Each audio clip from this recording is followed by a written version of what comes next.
आपको इस खूबसूरत से चैनल में बहुत बहुत स्वागत करता हूँ मैं। एक्चुअली ये मैंने चैनल जो बनाया है एडू कक्षा, ये एक्चुअली इस मकसद से बनाया है क्योंकि एक्चुअली प्रिपरेशन के दौरान जो है जब भी आप किसी ख़ास करके मैं मेडिकल फील्ड के बारे में बात करना चाहूँगा क्योंकि मैंने भी उसके बारे में प्रिपरेशन करी है। तो एक्चुअली क्या होता है कि जब आप प्रिपरेशन कर रहे होते हैं तो सबसे ज़्यादा तकलीफ़ जो होता है वो ऑनलाइन प्रिपरेशन वालों को खास करके आता है, या फिर ऑफलाइन भी कर रहे हैं तो सब चाहते हैं कि घर बैठे सोल्यूशन मिल जाए। तो ज़्यादा बेटर भी है कि डाउट काउंटर पे जाएंगे फिर डाउट क्लियर करेंगे, उससे बेटर है कि आपको अच्छा एक डिटेल सोल्यूशन जो है वो मिल जाए। तो हर कोचिंग के अलग अलग अपने अपने मॉड्यूल्स होते हैं, अपने अपने DPPs वगैरह होते हैं। खैर DPPs वगैरह मेरे पास अवेलेबल तो नहीं है, लेकिन जिस हद तक मैं सोच रहा हूँ कि मैं कुछ क्लियर कर सकूँ आपके डाउट्स, तो वो मैं करने की कोशिश कर रहा हूँ एक्चुअली। तो इस सीरीज़ ऑफ वीडियो में सबसे पहले हमने ग्रेविटेशन चैप्टर उठाया है, और मैं आपको बता देता हूँ कि मैं अपने तरफ से पूरी कोशिश कर रहा हूँ। अब एक्चुअली हर एक वीडियो में बहुत सारे क्वेश्चंस तो ले नहीं पाऊँगा, तो एक एक क्वेश्चन करके ही छोटा वीडियो रख रहा हूँ जिससे कि आपको भी ज़्यादा टाइम ना देना पड़े, आप समझ जाए, बस मेरा इतना ही काम है, डाउट क्लियर कर सकूँ। क्योंकि ज़्यादा डाउट साइट्स वगैरह कितने महंगे हैं मुझे खुद पता है, मैंने खुद एक्सपीरियंस करी है वो चीज़। तो मैं चाहता हूँ कि आपको एकदम फ्री मिले सब कुछ। तो एक्चुअली मैं अभी जो है जो मैंने क्वेश्चन उठाया है ये एक एलन नाम के कोचिंग इंस्टीट्यूट का है। सके तो मैं थंबनेल भी ऐसा लगा दूंगा कि जिससे कि आपको एकदम से वो दिखे कि जो है वो एलन मॉडल का सोल्यूशन है। खैर अभी मैंने एक्सरसाइज 1 का कोशिश किया है कुछ सॉल्यूशन का। यहाँ पर मैं एक एक करके ही क्वेश्चंस बन लूँगा और वीडियोस बनाऊँगा। तो पहला ही क्वेश्चन लेंगे, एक्सरसाइज 1 जो है वो देखते हैं सबसे पहले। आई होप आपको ये विजिबल हो रहा होगा। एक्सरसाइज 1 कॉन्सेप्चुअल प्रॉब्लम्स कुछ ऐसा कहता है वो। ऑब्वियसली मैं आपको मॉड्यूल नहीं दिखा रहा, फिर वो कॉपीराइट क्लेम वगैरह आ सकता है, तो मुझे उसके लिए माफ़ कर दीजिएगा, मैं आपको वो नहीं दिखा सकता। हाँ, मैं क्वेश्चन पढ़ के आपको सुनाऊंगा, मैं आपको समझाऊंगा क्वेश्चन को अच्छी तरीके से, तो उसके लिए आप बिल्कुल बेफिक्र रहे। तो ऐसा करता हूँ मैं, आपका टाइम वेस्ट ना हो, मेरा भी ज़्यादा वीडियो लेंदी ना हो, इसके लिए मैं कोशिश करता हूँ कि मैं अच्छा हाँ, सबसे पहला टॉपिक जो है एक्सरसाइज 1 के अंदर देखते हैं ये वीडियो सीरीज़ कहाँ तक जाता है, और हो सके तो बिगनर बॉक्स वगैरह, क्योंकि बिगनर बॉक्स भी टफ़ होती हैं। जी हाँ, बिल्कुल क्वेश्चंस उसमें आती हैं जिसमें आपको टफ़ लगेगा, बिगनर बॉक्स भी हैं। इलस्ट्रेशंस वगैरह भी मैं कोशिश करूँगा, ऑल द इलस्ट्रेशन के सॉल्यूशन दिए रहते हैं, लेकिन तब भी आप अटकते हैं, मुझे पता है, क्योंकि मैं समझता हूँ कि एक बच्चा जब प्रिपरेशन कर रहा होता है तो चाहे उसने कितनी बार भी रिवाइज़ किया हो, मैं सोचता हूँ कि उसे कुछ नहीं आता, उसे बिल्कुल कुछ नहीं आता, तो वो कहीं भी अटक सकता है। तो बिल्कुल आपको भी ये थिंक करना चाहिए कि आप अगर किसी चीज़ का प्रिपरेशन कर रहे हैं तो आपको ये लगना चाहिए कि आप कहीं भी अटक सकते हैं। इसमें कोई बहुत बड़ी बात नहीं है, इसमें कोई शर्माने वाली बात नहीं है कि आप इतना कुछ बना करके आप यहाँ अटक गए, इतनी मामूली से प्रॉब्लम में ये सॉल्व हो सकता था आपसे।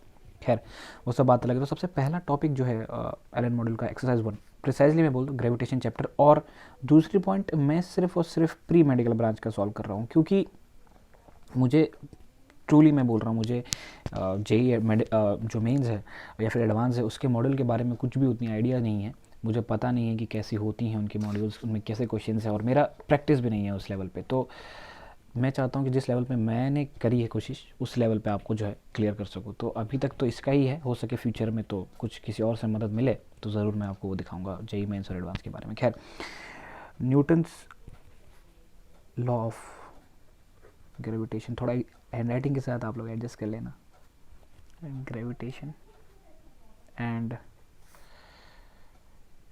Gravitational field. तो ये जो है अपनी सो क्वेश्चन कहता है Newton's law of gravitation. Question part इतना ही है बस। सबसे पहला ऑप्शन कहता है is not applicable outside the solar system. दूसरा ऑप्शन कहता है is use to govern the motion of satellites only. तीसरा ऑप्शन कहता है control the rotational motion of satellites and planets. और फोर्थ वाला कहता है control the rotational motion of electrons in atoms. जिसको क्वेश्चन अच्छे से देखना है वो आराम से यहाँ पे स्क्रीनशॉट ले सकता है और बार बार क्वेश्चन को पढ़ सकता है। ऑल्दो ये क्वेश्चन बहुत ज़्यादा टफ नहीं है अगर आपकी बेसिक स्टार्टिंग से क्लियर है, आपने स्टार्टिंग से चीज़ों को पकड़ा है। तो न्यूटन्स लॉ ऑफ ग्रेविटेशन जो होता है वो कहता है is not applicable outside the solar system. मुझे ये बिल्कुल से इनकरेक्ट लगता है ये ऑप्शन। इसका जो सिंपल सा रीज़न है इनकरेक्ट होने का वो ये है कि जो न्यूटन्स लॉ ऑफ ग्रेविटेशन, सबसे पहले न्यूटन्स लॉ ऑफ ग्रेविटेशन का जो फॉर्मूला है, let me change my pen जिससे कि आपको क्लियरली दिखाई दे। सो जो न्यूटन्स लॉ ऑफ ग्रेविटेशन है वो फॉर्मूला जो है वो है F is equal to G m1/r²। I hope इस फॉर्मूला के बारे में आपको सब क्लैरिटी है, क्योंकि मैं अभी ऑब्वियसली कोई लेक्चर बना नहीं रहा कंसेप्चुअल जिससे कि आपको ये सब कुछ समझाया जाए। अब जी के बारे में अच्छे से पता है आपको, m1 m2 पता है, r² पता है। तो ये जो एक लॉ है, ये जो न्यूटन्स लॉ ऑफ ग्रेविटेशन है, this is a universal law. Universal law है मतलब ये यूनिवर्स, जिसमें नाम में ही यूनिवर्सल है, मतलब यूनिवर्स में कहीं भी ट्रू है। और जो हमारा यूनिवर्स है उसमें सिर्फ और सिर्फ जो है बेसिकली जो है हम कहते हैं कि हमारा सिर्फ सोलर सिस्टम नहीं आता है, पूरे ब्रह्मांड की बात हो रही है, बहुत सारे गैलेक्सीज हैं, तो हर जगह एप्लीकेबल है ये हमारी लॉ कहती है। तो obviously this option is completely incorrect, तो इस ऑप्शन को आप क्रॉस लगा दें। खैर दूसरा ऑप्शन जो है वो कहता है is use to govern the motion of satellites only. इस पॉइंट के बारे में गलती यहाँ तक थी कि देखो ये बिल्कुल सही है कि मोशन ऑफ सैटेलाइट्स को गवर्न कर रहा है, जिसका एक्सप्लेनेशन हम थर्ड पॉइंट में आपको बताएंगे, लेकिन ओनली जो वर्ड जोड़ दिया है इसलिए ये इनकरेक्ट हो गया, क्योंकि सिर्फ और सिर्फ ग्रेविटेशन जो लॉ है वो सिर्फ और सिर्फ मोशन ऑफ सैटेलाइट्स को कंट्रोल करने के लिए नहीं बनी है। फोर्थ जो थर्ड पॉइंट है वो कहता है control the rotational motion of satellites and planets. इस चारों ऑप्शंस में सबसे ज़्यादा करेक्ट मुझे यही लगा, और रीज़न भी है इसका, क्योंकि जो एक्चुअली जो सैटेलाइट्स रोटेट करती हैं अराउंड अर्थ के अराउंड जो रोटेट कर रही हैं सैटेलाइट्स, उनको बिल्कुल रोल प्ले करती हैं ये, क्योंकि जो ये फोर्स हैं, जो ये जो फोर्स है ये एक्चुअली रोटेशनल मोशन में सबसे ज़्यादा इंपॉर्टेंट, अगर आपको थोड़ा सा नॉलेज है मैकेनिकल फिजिक्स की तो आपको पता होगा कि जो है सेंट्रीपिटल फोर्स काफ़ी ज़्यादा इंपॉर्टेंट रोल प्ले करती है।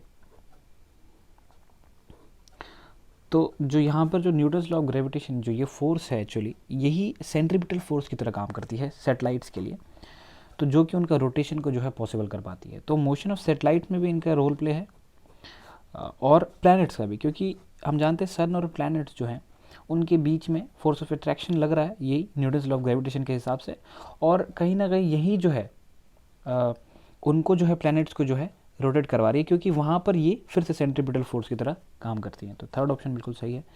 फोर्थ ऑप्शन जो कि कहता है control the rotational motion of electrons and atoms, ये गलत है। इसका सिंपल सा अगर रीज़न हम आपको बताएं तो वो ये है कि क्लास 12th में एक चैप्टर आता है जिसका नाम है इलेक्ट्रोस्टैटिक्स, जिसमें हम चार्जेस के बारे में बात करते हैं। चार्जेस जैसे कि इलेक्ट्रॉन्स हो गए, ये सब चार्जेस ही हैं ऑब्वियसली, जो कि अपने ऊपर एक निगेटिव पॉजिटिव जो है चार्जेस कैरी करती हैं, तो इनके बारे में बातें होती हैं। और इलेक्ट्रोस्टैटिक्स में हम एक फोर्स के बारे में पढ़ते हैं, इसका नाम होता है कूलम्बिक फोर्स, जो कि चार्जेस के बीच में लगता है। तो ये जो इलेक्ट्रॉन्स हैं जो ये रोटेशन मोशन कर पाती है एटम्स के अंदर, वो कूलम्बिक फोर्स के कारण होता है, ना कि जो ये ग्रेविटेशनल फोर्स है उसके कारण। तो आई होप ये वीडियो आपको, ये जो कंप्लीट क्वेश्चन है आपको अच्छी तरीके से क्लियर हो जाएगा। पूरे रीजंस मैंने आपको क्लियरली बता दिए। So thank you for watching this video.